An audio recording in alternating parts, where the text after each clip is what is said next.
Hello guys, कैसे हैं आप लोग। मैं अमित तलडा, आपका फ्रेंड, फिलोसोफर एंड गाइड। बहुत ही ज़बरदस्त वीडियो में आपका स्वागत है। एसएलसीएम का एक बहुत ही कंफ्यूजिंग टॉपिक है जो मैं आपको सिंप्लीफाई करके दूंगा इस वीडियो में। काफ़ी बच्चों को ये मन में थॉट आता ही होगा, जिनकी पढ़ाई कंप्लीट हो गई है, जो रिविजन पैटर्न में आ चुके हैं, उनको ये कन्फ्यूजन हमेशा होगा कि यार तीन अलग अलग रेगुलेशंस में एस्क्रो अकाउंट के प्रोविजंस होते हैं और उनको हर बार ये कंफ्यूजन होता होगा कि यार यहाँ क्या था वहाँ क्या था। वो मिक्सअप कर लेते हैं, इधर का प्रोविजन उधर लिख के आते हैं, उधर का प्रोविजन इधर लिख के आते हैं। तो लेट्स एंड दिस कंफ्यूजन। ठीक है, ये कंफ्यूजन को एंड करते हैं। ये वीडियो के साथ ये कंफ्यूजन आपका एंड होना चाहिए और अब आपका सिंप्लीफिकेशन हो जाना चाहिए।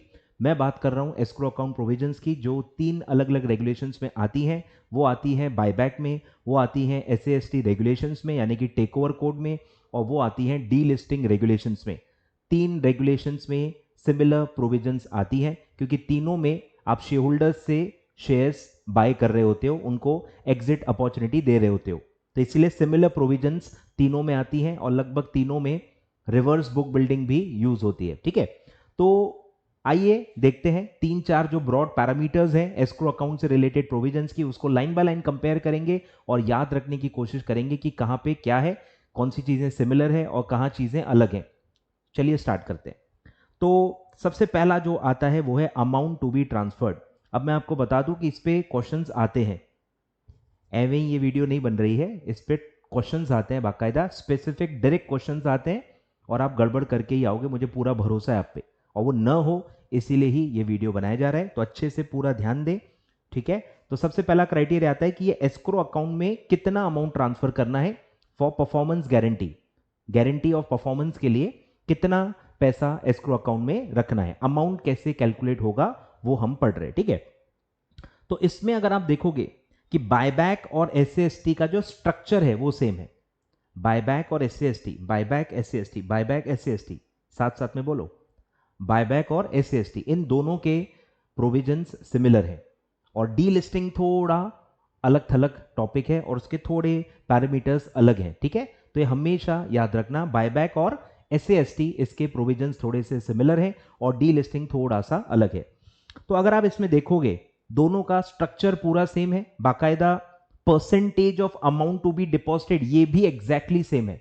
सिर्फ जो कट ऑफ है, जो डिवाइडेशन पॉइंट है, जो अमाउंट से ये दोनों स्लैब बन रहे हैं वो अमाउंट अलग है, कट ऑफ अमाउंट अलग है। एग्जाम्पल जैसे ये है बायबैक, तो इसमें जो डिवाइडेशन है वो 100 करोड़ का है। बायबैक में डिवाइडेशन जो है वो 100 करोड़ पे है।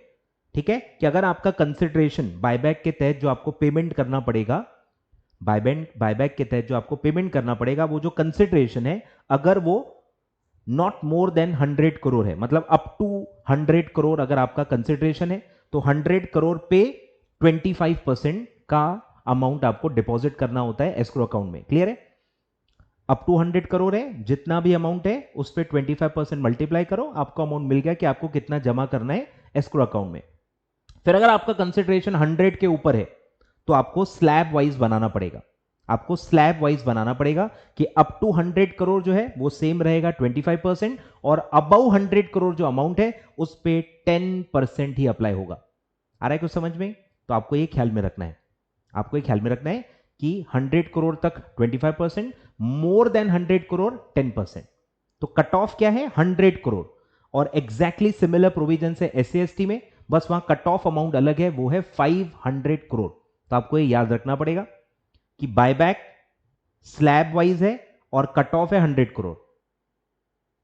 साथ साथ में बोलो, बायबैक स्लैब वाइज है और कट ऑफ है 100 करोड़। एससीएसटी स्लैब वाइज है और कट ऑफ है 500 करोड़, कट ऑफ है 500 करोड़। तो अप टू 500 करोड़ आपका पूरा टेक ओवर का पेमेंट आ रहा है, तो आपको 25% जो भी अमाउंट है उसका करना है, जमा करना है पैसा। और अगर 500 करोड़ के ऊपर है तो up to 500 crore 25% and balance जो भी है जो एक्सीड करता है 500 करोड़ से उस अमाउंट पे, उस पे आएगा 10%। और दोनों को जोड़ के आपको टोटल अमाउंट पता चलेगा। क्लियर है? तो लगभग सिमिलर प्रोविजंस है, सिर्फ आपको याद रखना है कि बायबैक क्या है, स्लैब वाइज है और 100 करोड़ का कट ऑफ है, एससीएसटी स्लैब वाइज है और 500 करोड़ का कट ऑफ है। आई होप काफी बच्चों का अभी याद भी हो गया होगा। ठीक है, and as contrasting to this, delisting में स्लैब्स नहीं है।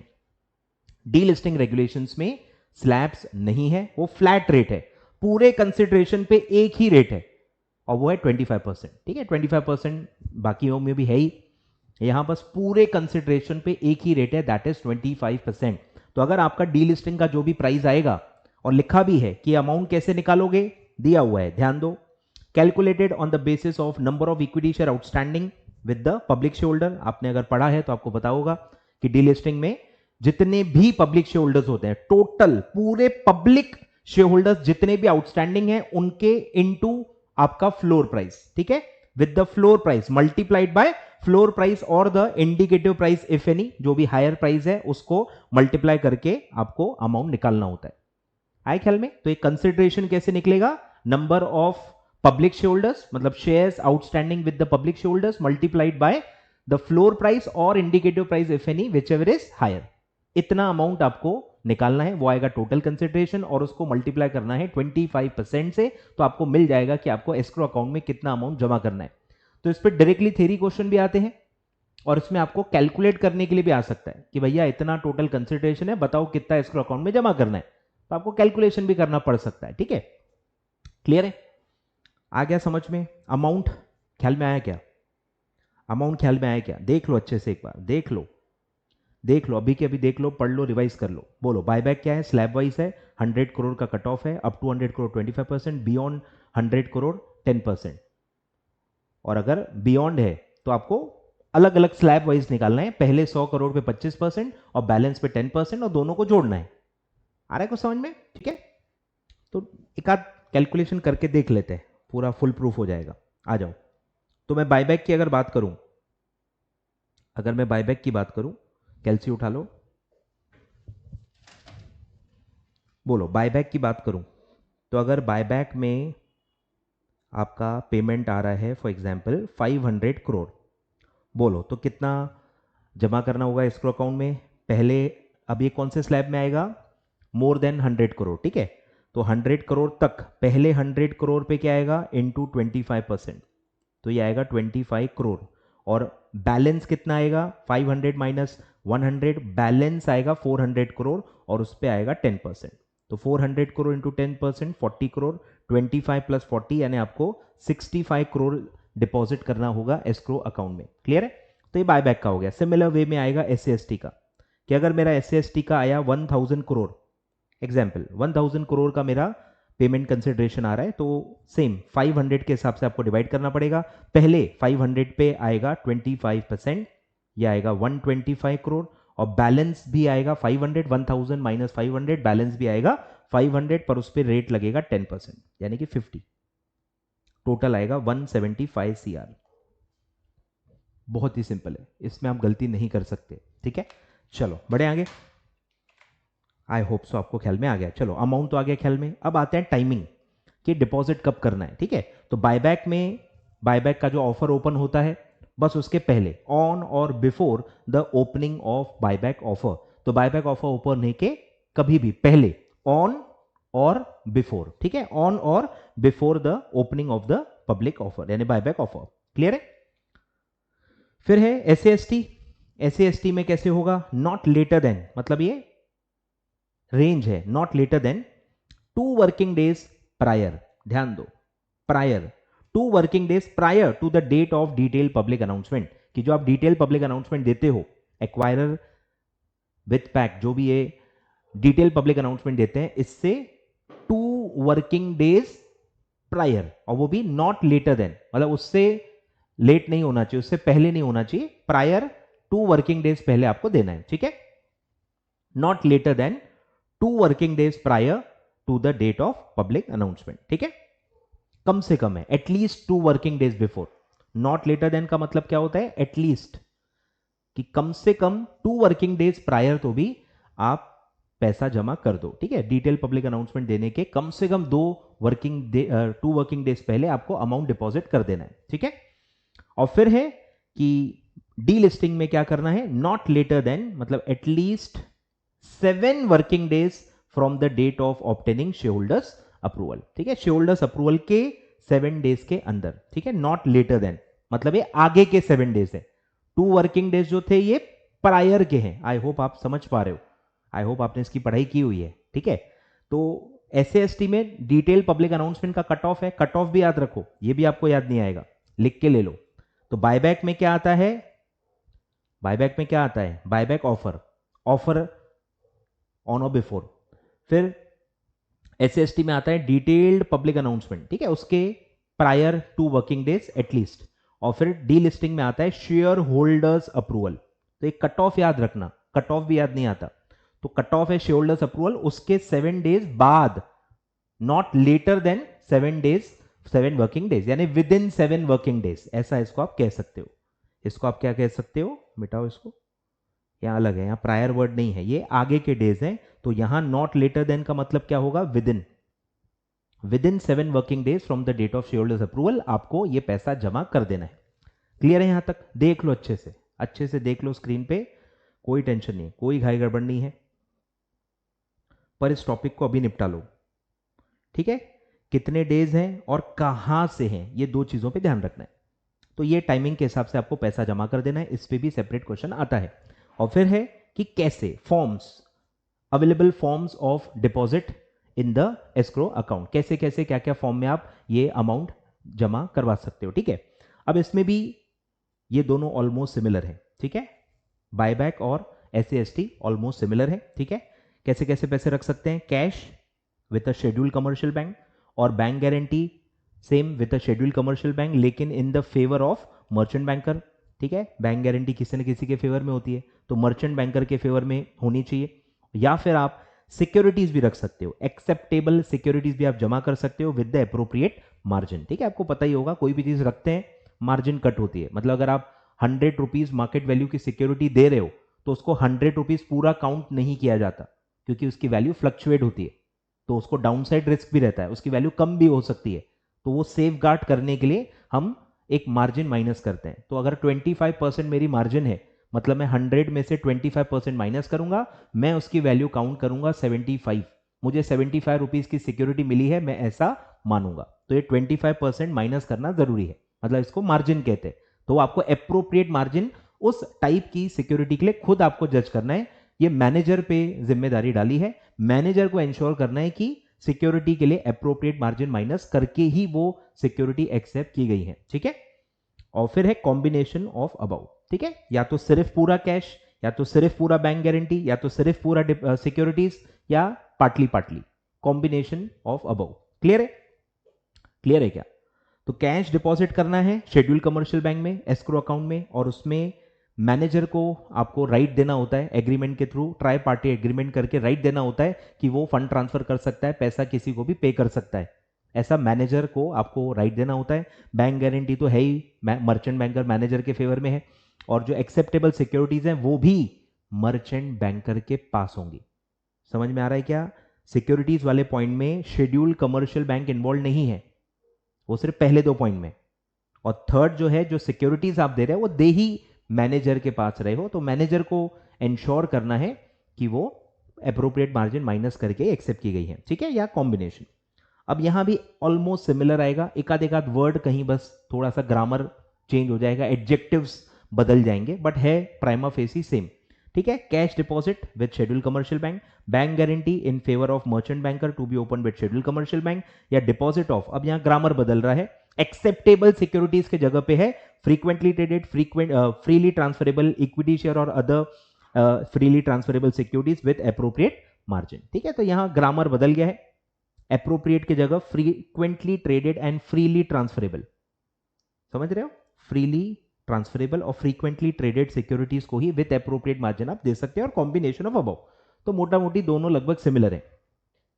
और अब आते हैं डी लिस्टिंग में। डी लिस्टिंग में 2 ही ऑप्शन है, डी लिस्टिंग में 2 ही ऑप्शन है। डी लिस्टिंग में सिक्योरिटीज वाला ऑप्शन नहीं है, सिक्योरिटीज डिपॉजिट नहीं कर सकते, ठीक है। बाकी दोनों सेम है, cash deposit with schedule commercial bank और bank guarantee in favour of manager और कॉम्बिनेशन ऑफ बोथ, ठीक है। सिक्योरिटीज वाला ऑप्शन यहां पे अवेलेबल नहीं है, और यही आपको ध्यान रखना है, ठीक है। तो इन दोनों में तो लगभग सिमिलर है, मोरलेस सेम ही है, आप लिख सकते हो बिना टेंशन के। डी लिस्टिंग में लेकिन ध्यान से सिक्योरिटीज का ऑप्शन नहीं लिखना है, नहीं तो आपका आंसर गलत हो जाएगा। क्लियर है, चलो और एक पढ़ते हैं रिलीज। कि ये जो पैसा जमा कर रहे हैं ये रिलीज कब होगा, ठीक है। तो बायबैक के केस में कब होगा, after the payment of consideration, ठीक है, after the payment of consideration to all the security holders who have accepted the offer and after completion of all the formalities of buyback the amount guarantee या security जो भी form में होगा shall be release to the company, यानी after payment of consideration to all the share holders who have accepted the buyback offer. SAST में कब release होगा, the manager to the open offer shall not release the escrow account until the expiry of 30 days, 30 दिन के बाद। कहां से 30 दिन, ठीक है, after from the completion of payment of consideration to the share holders who have tendered their shares in the acceptance of open offer, save and except for transfer of funds in the special escrow account, ठीक है। इसमें एक और आता है कि आपको एक स्पेशल एस्क्रो अकाउंट बनाना होता है फॉर एक्चुअल पेमेंट, जो एक्चुअल पेमेंट होगा। ये सब फिर सर क्या है, ये तो परफॉर्मेंस गारंटी के लिए, ये तो आप परफॉर्म करोगे इसकी गारंटी के लिए। कल अगर आप मुकर गए, आपने बैकआउट कर लिया तो उसके लिए ये पैसा रखा जा रहा है। आप परफॉर्मेंस दोगे तो पैसा तो लगेगा ही ना, पूरा पैसा तो पे करना ही है ना, तो वो उसके लिए स्पेशल एस्क्रो अकाउंट खुलता है। और SAST में ये अलाउ किया है, SAST में अलाउ किया है कि ये जो परफॉर्मेंस के लिए आपने पैसे सेट असाइड किए हैं इसको भी आप पेमेंट के लिए यूज कर सकते हो। आ रहा है कुछ समझ में, बाकी जगह अलाउड नहीं है, यहां अलाउड है, इसलिए यहां लिखा हुआ है except for transfer of funds to the special escrow account. आप नॉर्मल पेमेंट के लिए परफॉर्मेंस वाला पैसा भी यूज कर सकते हो, क्योंकि परफॉर्मेंस के लिए यूज हो रहा है ना, तो टेंशन क्या है, ठीक है। तो ऐसा है, तो कंप्लीशन जैसे ही हो गया, पेमेंट पूरा हो गया, उसके 30 डेज के बाद आप रिलीज कर सकते हो। या अगर आप परफॉर्मेंस वाले पैसे को ही पेमेंट के लिए भी यूज करना चाहते हो तो आप ट्रांसफर करके उसी से पेमेंट भी कर सकते हो, ठीक है, तो वो भी अलाउड है। तो जो यूज नहीं कर रहा है, जो स्पेशल एस्क्रो अकाउंट में ट्रांसफर नहीं कर रहा है, बहुत ही रईस ज्यादा है, परफॉर्मेंस के लिए अलग पैसा रख रहा है, पेमेंट के लिए उसके जेब में अलग से पैसे, तो पहले पूरा पेमेंट कर लेगा, सारा कंसिडरेशन पे कर लेगा और उसके 30 डेज के बाद फिर वो रिलीज होगा। अगर उसने स्पेशल एस्क्रो अकाउंट में ट्रांसफर नहीं किया है तो, ट्रांसफर कर दिया है तो अकाउंट वैसे ही क्लोज हो जाएगा। आए ख्याल में, चलो। और फिर है डीलिस्टिंग में क्या होगा, अगर आपका डीलिस्टिंग ऑफर फेल हो गया, पढ़ा होगा तो ही ख्याल में आएगा, नहीं पढ़ा होगा नहीं ख्याल में आएगा, ठीक है, टेक्निकल है कि अगर आपका डीलिस्टिंग ऑफर फेल हो गया, failure of delisting offer, sufficient number लोगों ने आपको शेयर्स टेंडर किए ही नहीं, या आपको जो डीलिस्टिंग प्राइस है वो आपको एक्सेप्टेबल नहीं है, ऐसे दो केसेस में ऑफर फेल हो जाता है, ठीक है। फेलियर ऑफ डीलिस्टिंग ऑफर तो क्या होगा, 99% पैसा आपको उसी वक्त रिफंड हो जाएगा, मतलब उस एस्क्रो अकाउंट से आप विड्रॉ कर सकते हो। 99% of the amount lying in the escrow account shall be released to the acquirer within 1 working day from the date of public announcement of such failure. तो जैसे आप पब्लिक अनाउंसमेंट देते हो कि ऑफर फेल हो गया है, उसके विद इन 1 वर्किंग डे 99% पैसा ले लो, और 1% का क्या होगा, तो वो दिया हुआ है, remaining 1% lying in the escrow account shall be release post the return of shares to the public share holders. जिन्होंने भी ऑफर, पब्लिक शेयर होल्डर्स ने ऑफर दिया होगा, फिजिकल शेयर्स थे तो उन्होंने फिजिकल शेयर्स आपको भेजे होंगे, और अगर डीमैट फॉर्म में दे तो आपने उस पर कुछ ना कुछ चार्ज क्रिएट किया होगा, तो वो जब तक आप चार्ज रिलीज नहीं करते, जब तक फिजिकल शेयर्स वापस नहीं करते, तब तक ये 1% रखा रहेगा एज अ परफॉर्मेंस गारंटी, ठीक है। Post the return of share holders to the public share holders और confirmation of the revocation of lien, आपने लीन चार्ज किया होगा तो लीन जब रिलीज हो जाएगा उसका कंफर्मेशन डिपॉजिटरी से मिल जाएगा, उसके बाद हम 1% रिलीज करेंगे, ठीक है। Post the return of shares अगर फिजिकल थे तो, और अगर डीमैट में थे तो लीन जब आप रिमूव कर लोगे वो है revocation of the lien marked on their shares by the manager of the offer as per the guidelines, ठीक है। तो जब आप पूरा ऑब्लिगेशन पूरा कर दोगे, शेयर्स वापस कर दोगे, चार्ज था लीन था तो वो रिमूव कर दोगे, उसका कंफर्मेशन मिल जाएगा, उसके बाद बचा वो 1% अमाउंट आप ले लो। क्लियर है, तो काफी टेक्निकल है और काफी कंफ्यूजिंग भी है, एंड आई होप इससे आपको बहुत ज्यादा फायदा होगा, इससे आपको बहुत ज्यादा फायदा होगा, आई होप सो। और इससे आप 2, 3, 4 बार जब आप रिवाइज कर लोगे आपको बाय हार्ट याद हो जाएगा, नींद से उठा के भी आपको पूछूंगा ना, आपको इसका डिफरेंस याद रहेगा, बता रहा हूं मैं, इतनी पावरफुल ये फाइल मैंने आपके लिए बनाई है। ये फाइल मैं आपको टेलीग्राम चैनल पे दे दूंगा, मेरा टेलीग्राम चैनल का लिंक डिस्क्रिप्शन में है, फटाफट जाइए, सारा SLCM का मटेरियल मैं जो भी बना रहा हूँ डाल रहा हूँ वो सब उस पर अवेलेबल है, डेली राइटिंग प्रैक्टिस भी चल रही है, वो भी आप फॉलो कर सकते हो, ठीक है। तो टेलीग्राम में जाओ, ये आपको फाइल मिल जाएगी, और आई होप इससे आपको फायदा हो गया, फायदा हुआ है लाइक जरूर कर देना ताकि मैं और आपके लिए दिमाग लगाऊं और मेहनत करूं और आपको और हेल्प करूं प्रिपरेशन में, ठीक है? चलिए, thank you so much, all the very best.